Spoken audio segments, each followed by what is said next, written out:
روزہ ہو نہیں جاتا، روزہ اس کے گلے میں پڑ جاتا ہے۔ روزہ تو فرض ہے۔ دیکھیں یہ نیت والا معاملہ بھی بعض لوگوں نے اس کو غلط لے لیا ہے کہ رات کو کوئی خاص نیت کرنی ہے روزے کے لیے۔ رمضان آیا ہے تو انسان کی نیت ہے مسلمان کی کہ میں نے سارے روزے رکھنے ہیں، دیٹس آل، اس کی نیت پہلے ہی موجود ہے۔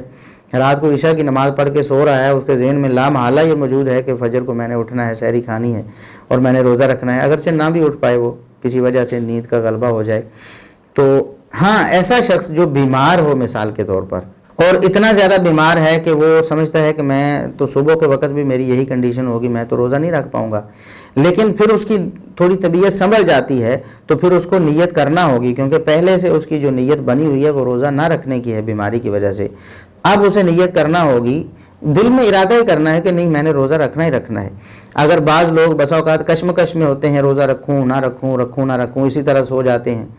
اب ایسا شخص اگر فجر کے بعد اٹھے گا تو وہ روزہ اس کا نہیں ہوگا، کیونکہ فرضی روزے کے لیے شرط یہ ہے کہ رات کو نیت کی جائے، تو رات کو نیت یہی مطلب ہے۔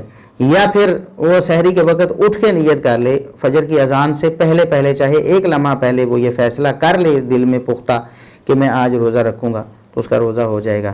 عام نارمل انسان سویا ہوا ہے، وہ نہیں اٹھ سکا تو اس کی نیت ہی پہلے سے ہی موجود ہے، اس کو اسپیشل نیت کرنے کی ضرورت بھی نہیں تھی، اور روزہ اس پر لازم ہے۔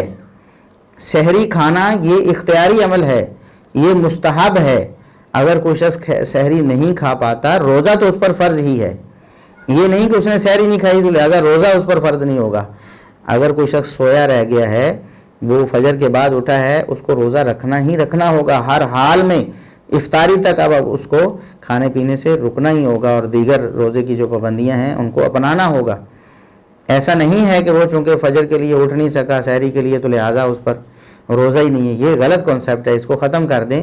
یہ سہولت اللہ رب العزت نے ہمیں دی ہے کہ آپ سونے کے بعد اٹھ کر بھی کھا پی سکتے ہیں، یہ ہمارے لیے یہ چوائس ہے جس کو ہم چوز کرتے ہیں۔ اگر ہم اس کو چوز نہیں کرتے یا یہ ہم سے رہ جاتی ہے سوئے ہوئے، تب بھی ہمیں روزہ مغرب کی اذان تک یعنی سورج کے غروب ہونے تک ہمیں روزہ پورا کرنا ہوگا۔